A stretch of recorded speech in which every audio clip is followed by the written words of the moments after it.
Dalawang vintage bomb at isang Japanese hand grenade ang nahukay sa loob ng University of the Philippines, Manila. May kapasidad pa raw sumabog ang mga bomba. Mabuti na lang at hindi tinamaan ng mga construction worker. Yan ang unang balita ni Jomer Apresto. Nahukay ang ilang vintage bombs sa isang construction site sa loob ng College of Medicine ng UP Manila kahapon.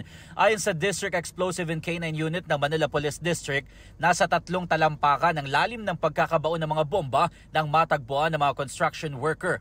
Bukod sa dalawang vintage bomb, mayroon ding nakuha na isang Japanese grenade. Naguhukay sila para sa construction ng new septic tank ng UP College of Medicine building. So immediately nag-proceed po kami doon to recover or to render safe procedure doon sa sinasabing mga vintage bomb.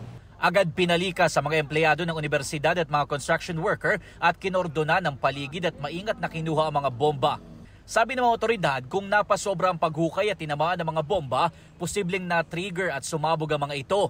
Kung nagkataong sumabog, posibleng umabot daw sa mahigit 16 meters o hanggang sa bahagi ng Taft Avenue ang lawak ng pinsala.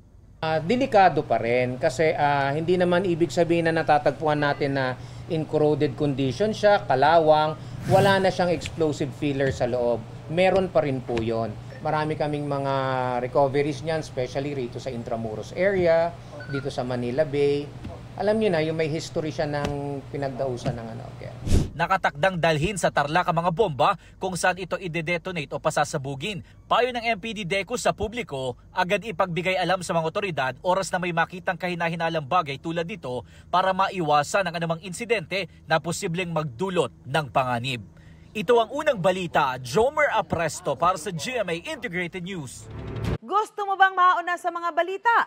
Mag-subscribe na sa GMA Integrated News sa YouTube at tumutok sa unang balita.